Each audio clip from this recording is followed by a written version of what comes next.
like someone told me I was 3 years old and it's Christmas. I rolled down all my windows and screamed my head off for about 2 miles. I didn't get to sleep till about 5 in the morning that morning. Hey, I'm proud to be here, and it's a great feeling. It's just a great honor, man. Like a dream come true for me.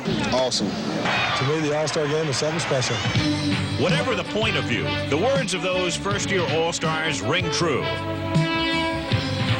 For old fans, young fans, veteran All-Stars, or first-time All-Stars.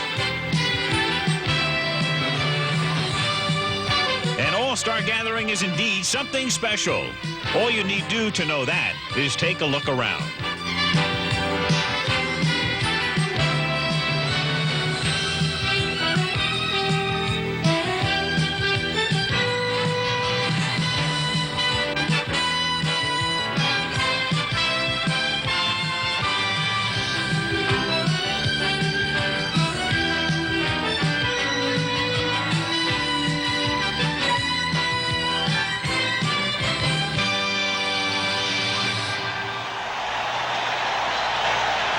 Time to rise to the occasion. That is something special, with a special player's viewpoint of the 1984 All-Star Game.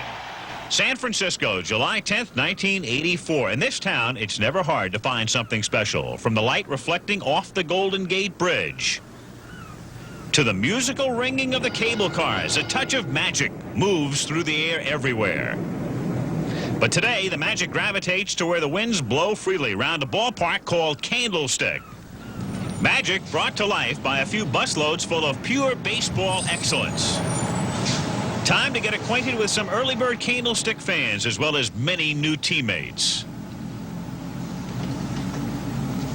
This year, the American League team features 8 first-time All-Stars, while the National League has even more, 14 players in their first All-Star game. Of course, for both leagues, some faces are more familiar than others. But no matter how long or brief the claim to fame, there's always something special about being with the best.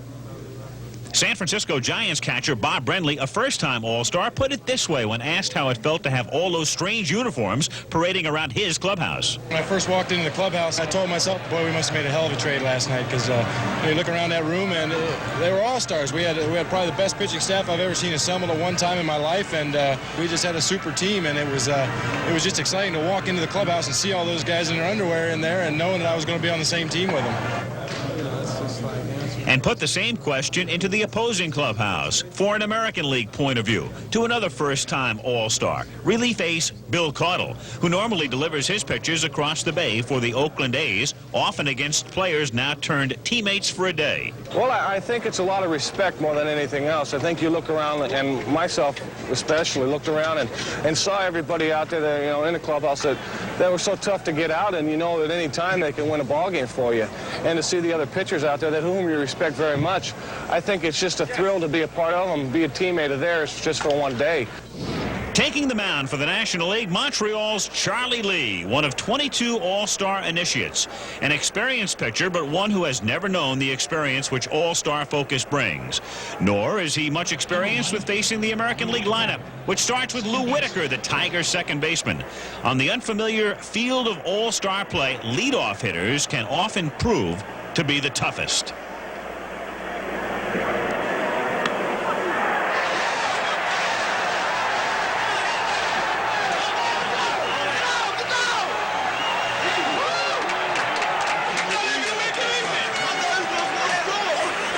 So right away, Charlie Lee is in trouble. And the man he'll face next is 7-time batting champion Rod Carew of the Angels.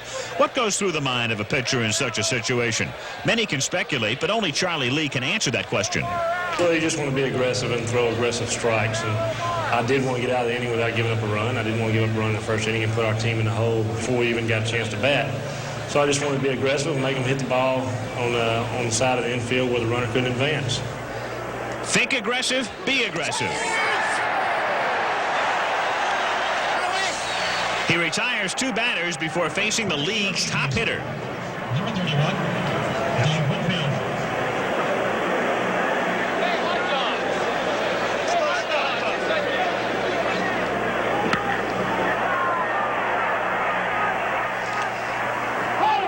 Side retired as the threat is effectively silenced through some nifty pitching by Charlie Lee.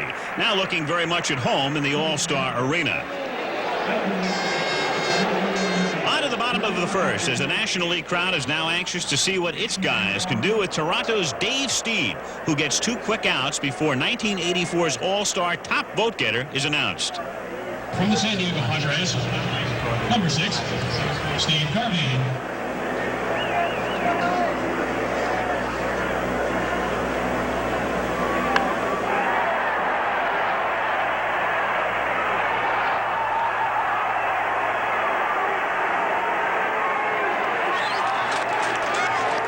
Reggie Jackson's error enables Garvey to advance to second base. And Stieb, last year's All-Star Game winning pitcher, now must face the 2-time National League MVP, Dale Murphy of the Braves.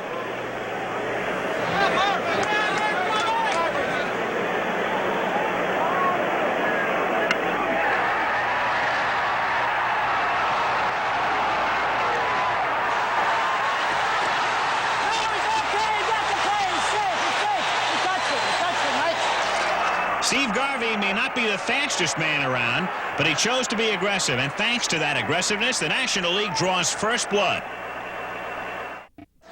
Now leading 1-0, Charlie Lee finds himself in his second inning of work with 1 away. George Brett, third base.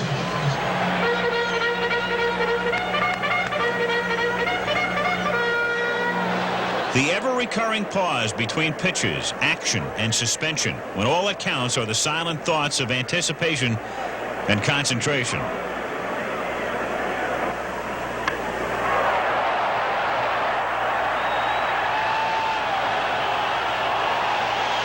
One swing of the bat, and the game is tied.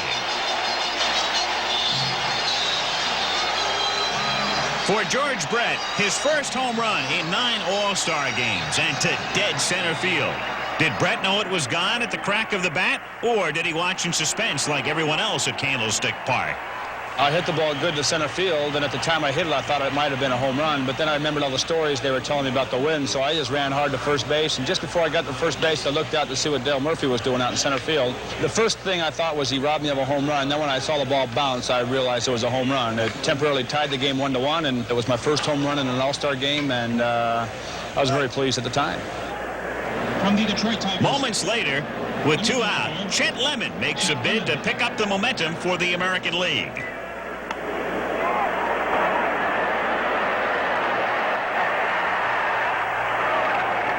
With Lemon aboard, the pitcher's slot is next, and Stieb will bat for himself. 2 out.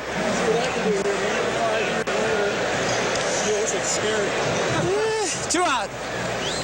For those wondering why not try a pinch hitter from so powerful a bench at this point, Chet Lemon explains his club's reasoning and subsequent strategy for the situation at hand. Dave Stieb was a hitter, and he was about to come out. They just wanted to pitch the last inning, so they wanted me to really get a good jump and steal the base. And so they asked me to get a big lead, and I was going to go the time before, and I wanted to try to see his movement whenever he went to home plate. After I saw that, I noticed that he went to home plate pretty quick. I tried to get a pretty nice lead and was going to break, and in my anticipation, I guess he must have felt that, and he came over first base and picked me off. But it was a situation where they wanted me to steal second or get picked off because Stieb was the hitter, and he was going to lead off the next inning, and he was going to pitch hit for him. Lee's pickoff of Lemon ended the second inning, and the only damage done was the bases empty homer by Brett. All things being relatively equal, the score is precisely equal, 1-1 in the bottom of the second, with Stieb back on the mound, having retired his first batter of the inning. Time to concentrate now on working against another Canadian team standout of ever-rising status. From the Montreal Expos, number 8, Gary Carter.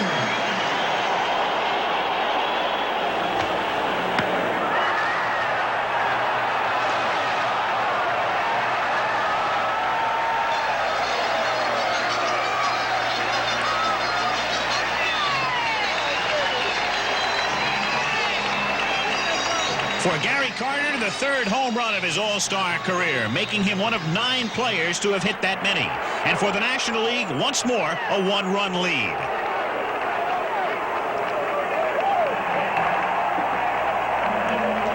And now, given the job of protecting the 2-1 lead in the top of the third, Fernando Valenzuela, already a 3-year veteran of All-Star play at the grand old age of 23. His first test, Andre Thornton, pinch hitting for Steve.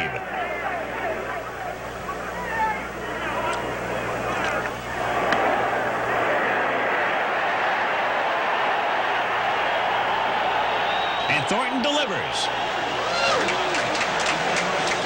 Fernando's next problem, Lou Whitaker of the Tigers, who has already doubled. Second base.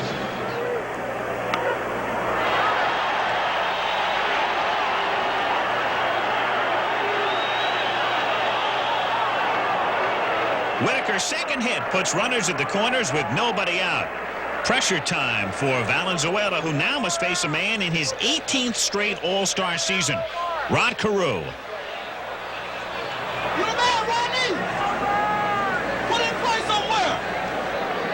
Again, the pause between the action. A moment to consider all options. Anticipation of a ball game quite possibly now hanging in the balance. Okay, 3 balls, 2 strikes. Nobody out.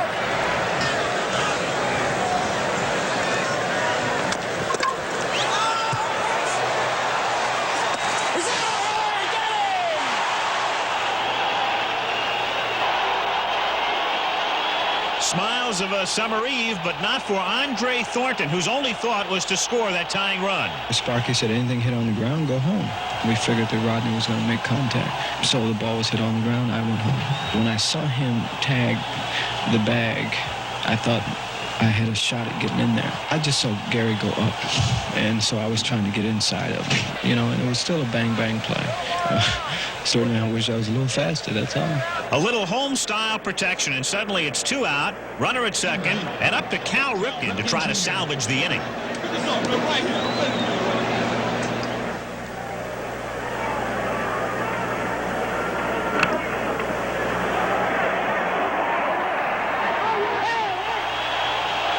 Side retired without a run, thanks to a nice pickup by Mike Schmidt, clutch pitching by Valenzuela, and that turnaround double play that stopped the game from being tied. And as the tight 2-1 game advances to the middle innings, home plate sets the table for a classic baseball matchup of hitter versus pitcher. Bats against arms. And in this case, the arms have it.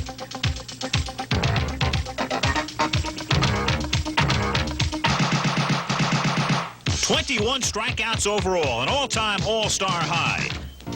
At the top of the fourth, Fernando Valenzuela might have felt a bit like another screwballer of All-Star renown, Carl Hubble, Dave Winfield, Reggie Jackson, and George Brett.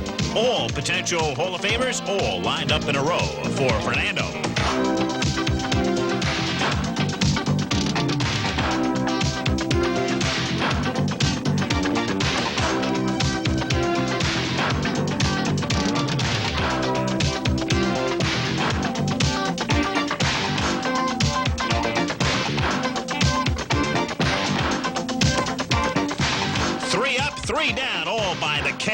Only 4 other All-Star pitchers had done that before Valenzuela.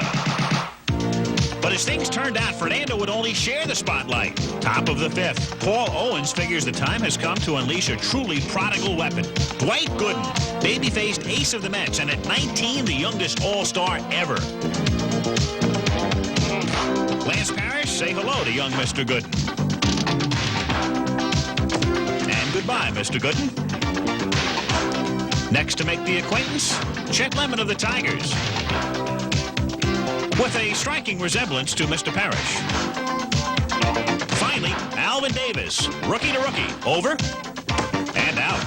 6 straight Ks between Valenzuela and Gooden, an all-star record.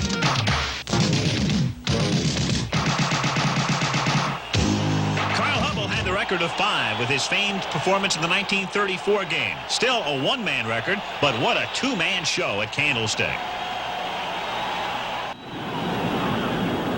And the show from San Francisco continues to play on at 2-1 while focusing on the American League 6th. With one down, Eddie Murray stands at second, having doubled to left. The first hit off Dwight Gooden, who's now made to feel some heat himself as he prepares to face Cal Ripken and Dave Winfield, names that'll give any pitcher pause for thought. Coming into the game, I was a little nervous, but I want to help the National League get a victory best as possible. And I knew that's great hitters, and they put great numbers on the board since they've been in the big leagues. So I had to go at them as tough as I've been going at each hitter all year round. You got to guard the dish now. Come on, guard that dish. Come on, you guys, let's go!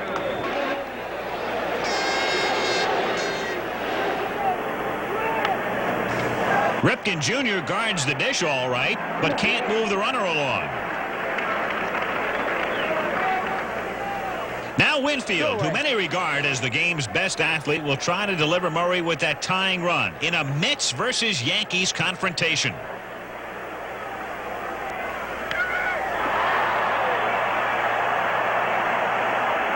Side retired, much to the delight of a predominantly National League crowd. And talk about delight. How about that teenager? Good and plenty, and not yet 20.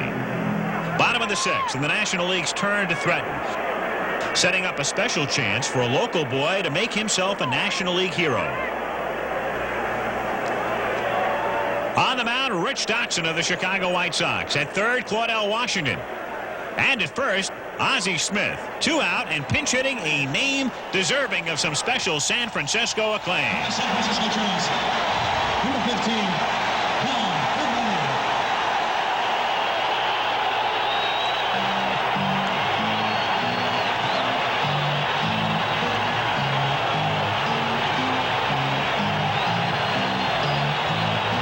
I was warned ahead of time that it'd probably be the biggest ovation I ever had in my life. They didn't lie. It was just spine tingling. It was really special. And Brenly's opportunity is made a little more special as Smith steals second. So 2 men in scoring position now for the confrontation between Dotson and Brenly.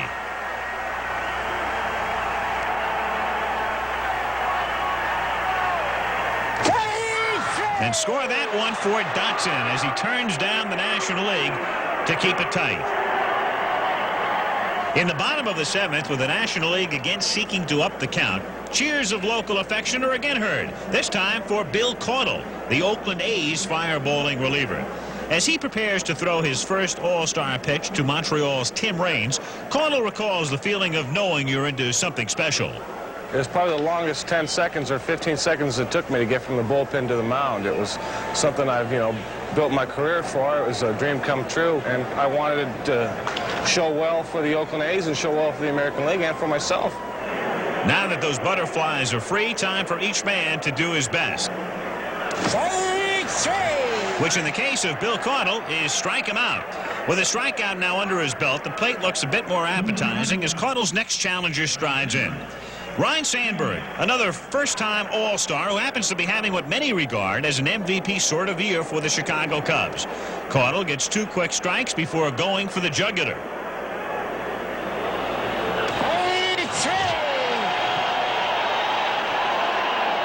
Two batters, 2 strikeouts, and Caudle now has a shot at doing something extra special as he concentrates on one extra tough hitter, Keith Hernandez.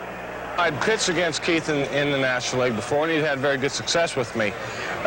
Normally, I start him out away and stay away, but I went away with him and fell behind a little bit, and then I threw 2 fastballs in on him and struck him out. And I think after I took about the 3rd step off the mound, I realized what had happened, and I was overjoyed. 3 batters faced, 3 batters fanned. Something done only 4 times in All-Star play before this game. A game that continues its mound over batter character into the bottom of the 8th. Score still 2-1 as Tiger relief ace Willie Hernandez makes his All-Star debut against Dale Murphy, one of a rare breed of All-Star who tends to play all 9 innings. For which is offered one powerfully good reason.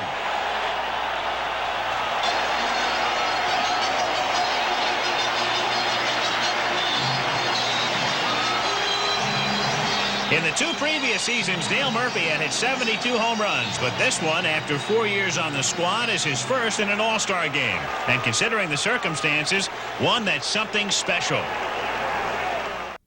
The National League All-Stars can enjoy a slightly easier cushion as they now carry a 3-1 lead into the top of the ninth. While a late-inning name, all too familiar to the American League, digs in on the mound.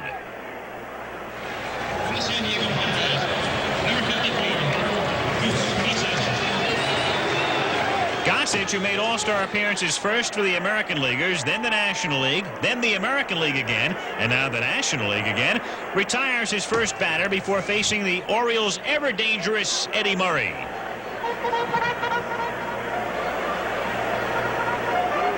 The Goose gets 2 strikes and then gets the third one. And with Murray disposed of, the Goose has reduced the American League to 1 last out. But he's a tough one, determined to keep it alive. Dave Winfield, like Dale Murphy, has played all 9 innings.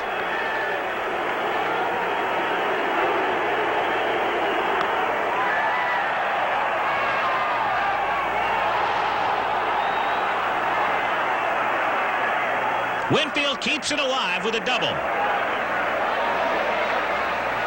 I was more or less determined really not to make the last out, get a little rally going, and hopefully we could tie it up in that last inning.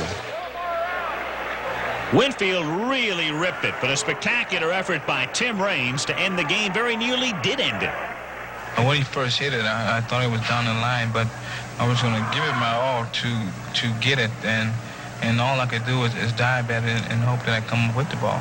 As soon as I dove, I felt myself catch it, but as I tried to show it to the umpires, the ball popped out of my glove. Winfield's double means that Gossage now must face the potential tying run at the plate in the form of Oakland's Ricky Henderson.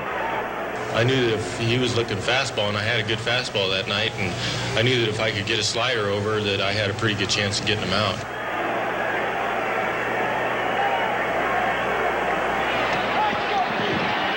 Anticipation of the moment. With 2 strikes, is Henderson thinking slider or fastball a la Goose? Slider it was, and that's all there was. And with that 21st strikeout of the 55th Midsummer Classic, the highest number of strikeouts ever recorded in an All-Star game, the National League has come back with a strong show of arms to avenge the 13-3 beating given them by American League bats the year before. Finally, to round it all off, the game's Most Valuable Player Award is presented by Commissioner Kuhn to Gary Carter, who joined Steve Garvey as the only players ever to win it twice.